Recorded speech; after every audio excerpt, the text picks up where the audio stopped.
The hum of city life buzzed outside as James West leaned against the window of his downtown Chicago condo, his gaze distant.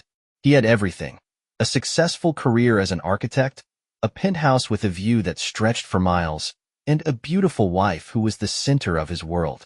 Yet, for reasons he couldn't explain, unease had started to creep into his life. It was a Tuesday evening, and Catherine wasn't home yet. She had texted hours earlier. Work ran late. Don't wait up. James reread the message, feeling the same flicker of doubt that had gnawed at him for weeks. Catherine worked as an art curator at a high-profile gallery. Her job came with irregular hours and late-night events, but something felt different. He grabbed his jacket and decided to take a walk to clear his mind. The cool evening air wrapped around him as he navigated the busy streets.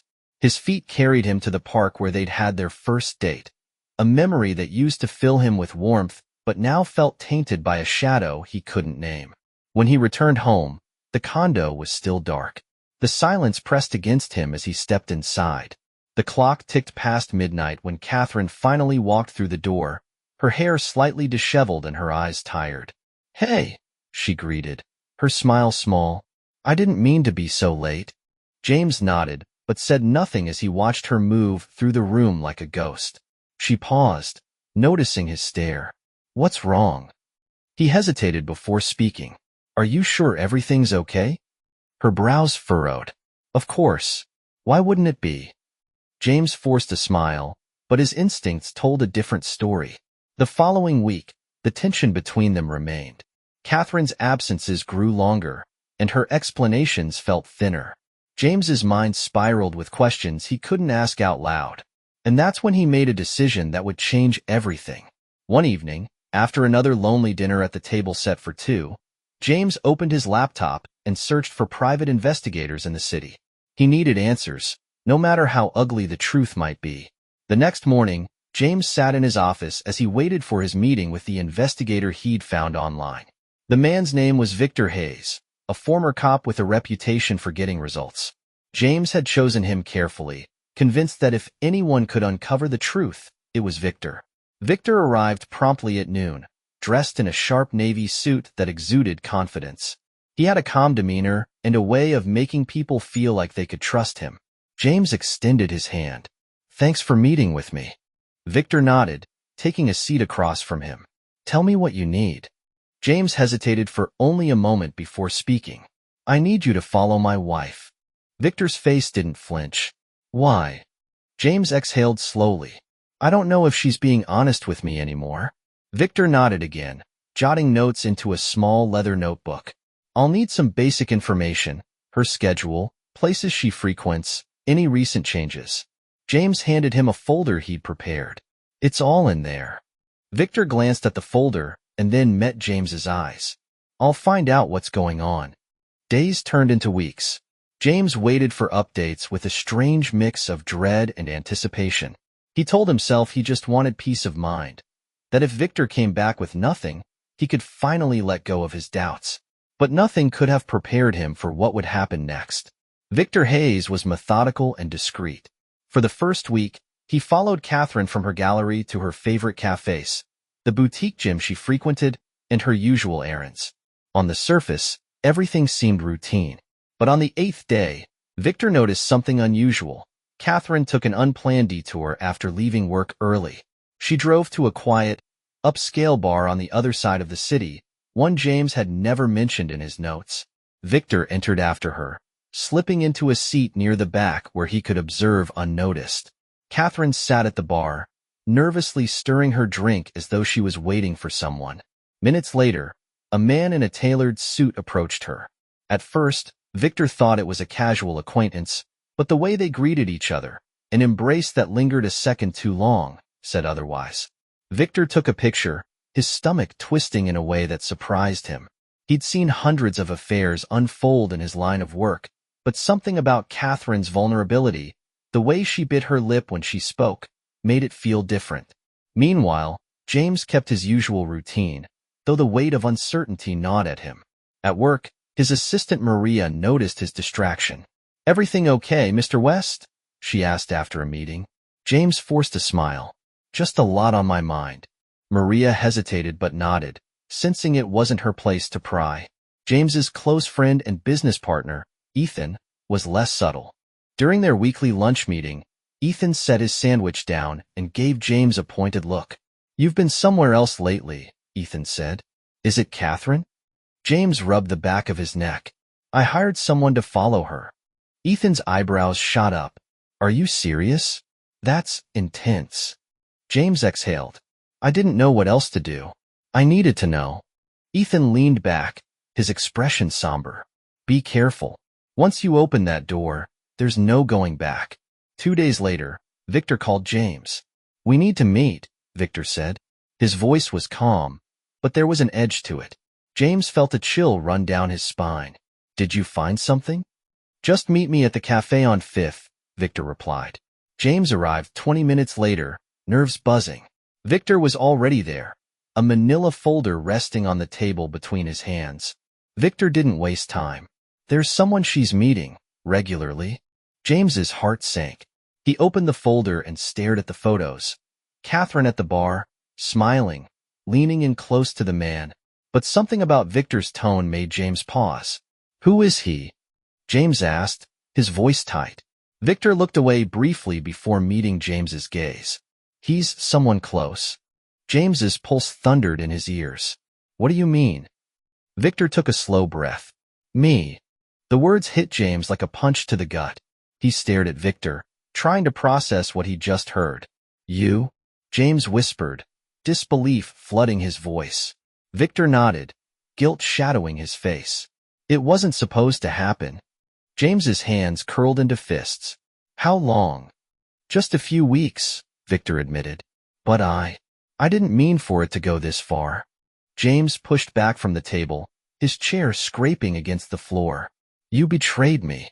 Victor didn't try to defend himself. "I'm sorry, James." James's vision blurred with fury. "Get out of my sight." Victor stood, hesitated as if he wanted to say more, then walked away, leaving the folder and a broken man behind. When James returned home, Catherine was sitting on the couch, scrolling through her phone. She looked up and smiled, but her expression faltered when she saw the devastation in his eyes. "James?" she asked, setting her phone down. He didn't answer immediately. Instead, he walked to the liquor cabinet, poured himself a drink, and downed it in one gulp. "Where were you today?" he asked, his tone dangerously calm. Catherine blinked. "At the gallery, why?" James's knuckles whitened as he gripped the glass. "Stop lying." Catherine's face paled. I don't know what you're talking about." James set the empty glass down with a soft clink and stepped closer. "Victor told me everything." Her breath caught, and the color drained from her face. "James, please." "Don't," he growled. "You lied to me. Both of you." Catherine's eyes filled with tears, but James turned away, his heart hardened. The silence between them was unbearable. Catherine sat frozen on the couch, her eyes wide with panic. James's calm exterior only made the storm beneath his words more terrifying. "James, let me explain," Catherine pleaded, her voice trembling. James let out a bitter laugh, shaking his head. "Explain what, Catherine?" "How you betrayed me with the one person I hired to protect our marriage." She stood, her hands shaking. "It wasn't like that. I didn't plan any of it." He slammed his fist against the table, causing the glass to wobble and fall to the floor with a crash. Catherine flinched. "How long?" he demanded, his voice cracking under the weight of his rage. She hesitated before whispering, "It started after the second week." James's chest felt like it was caving in. "The second week," he repeated, his voice hollow. "And I was here, hoping for answers while you were with him." Tears streamed down Catherine's face. "I was lost, James. You've been distant for so long, buried in work. Don't you dare put this on me," James roared, pointing an accusatory finger. "I loved you. I trusted you. And this is how you repay me?" Catherine collapsed onto the couch, burying her face in her hands. "I hate what I've done. I hate myself." James paced the room, his mind a whirlwind of memories and shattered dreams. Victor. Of all people, why him? Her voice broke as she answered, He listened. He made me feel seen. James stopped in his tracks, his fists clenching at his sides. And what about me? I've been here every day, trying to make our life better, trying to fix what I didn't even know was broken. The next morning, James woke up on the couch, the taste of bitterness still on his tongue. Catherine's side of the bed was empty. For a brief, fleeting moment, he thought she'd left. But when he walked into the kitchen, there she was, hair disheveled, eyes red from crying, pouring coffee into 2 mugs. She turned when she heard his footsteps. "I didn't sleep," she murmured. James crossed his arms. "Neither did I." She pushed a mug toward him, but he didn't move. "I need to know one thing," he said. "Did you ever think of stopping it?" Catherine's breath hitched. "I did. But by the time I realized how deep I'd gone, it was too late." James picked up his car keys later that afternoon without a word and left the apartment. He drove aimlessly for hours until he found himself at a familiar spot, the rooftop of their old apartment building, where they'd shared so many dreams before the wealth and complications. Chris, his best friend, had called him earlier after noticing James's cryptic social media post. "Everything can break." Chris didn't waste time. "James," Chris said when he arrived on the rooftop, out of breath. "What's going on?" James's eyes were bloodshot as he stared at the city skyline. "She cheated with the detective." Chris blinked, stunned. "Victor?" James nodded slowly. "The guy I trusted to protect her took everything." Chris sat down beside him. "Man, I don't even know what to say." "There's nothing to say," James replied bitterly, "but there's something I need to do." Later that night, James returned home, his face calm but distant. Catherine was sitting at the dining table, her face pale. "Are you leaving?" she asked, her voice small. James placed a folder in front of her. "Not yet." She opened it and gasped. A formal separation agreement. Her hands shook. "James, please don't do this." His eyes met hers, cold and resolute. "I'm not going to forgive you, Catherine, but I'm not going to let you ruin me either." The air between them crackled with the weight of everything unsaid. The next few days passed in a haze of silence and tension. Catherine stayed in the apartment, moving like a ghost through the rooms that once felt like home. James kept his distance, filling his time with work meetings, late-night drives, and plans that he hadn't yet spoken aloud. On a cold Thursday evening, James returned home earlier than usual. He stepped inside to find Catherine sitting at the dining table, staring blankly at the separation agreement. "You haven't signed it," he remarked, his voice devoid of emotion. She looked up, her eyes hollow. "I don't want to lose you." James set his keys on the counter and leaned against the doorway. "You already have." Her face crumpled. "Can't we fix this?" James exhaled sharply, the weight of everything pressing against his chest. "Fix it? Catherine, you broke something that can't be fixed. You didn't just betray me. You made me doubt everything about our life." She stood, desperate now. "I made a terrible mistake, but it doesn't mean I don't love you." James's laugh was bitter, cutting through the air. "Love? You think this is love? You destroyed me."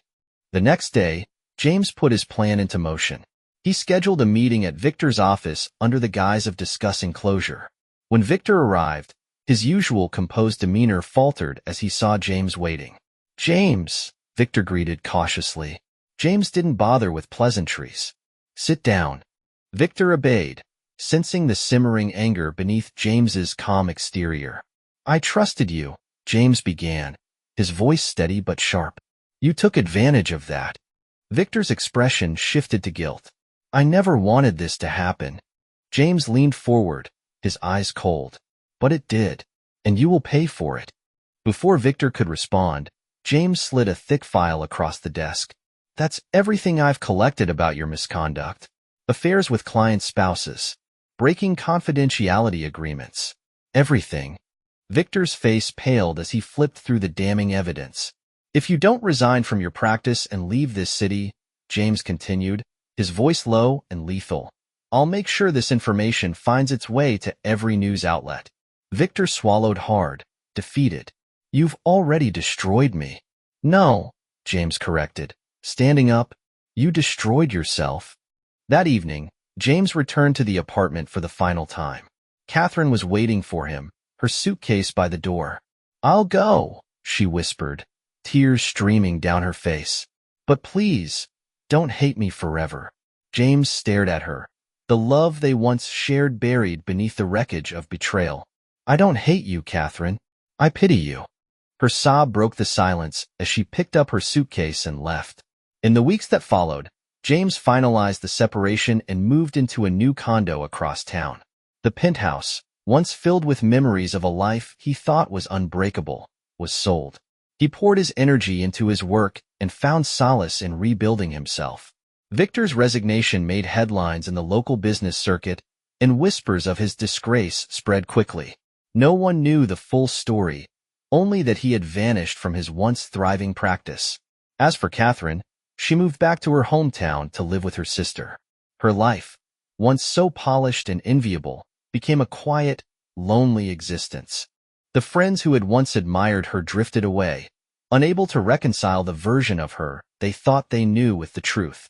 Months later, James stood on the rooftop of his new building, looking out over the city skyline. The pain was still there, but it no longer consumed him. He had survived the betrayal that threatened to break him. Chris joined him, holding 2 beers. "How are you holding up?" James took a sip and smiled faintly. "Better. Stronger."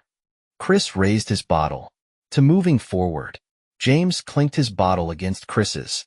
To never looking back. Moral of the story. Betrayal may shatter trust, but it can also forge resilience. In the end, healing isn't about revenge. It's about reclaiming your life and becoming stronger than the lies that tried to break you. The end.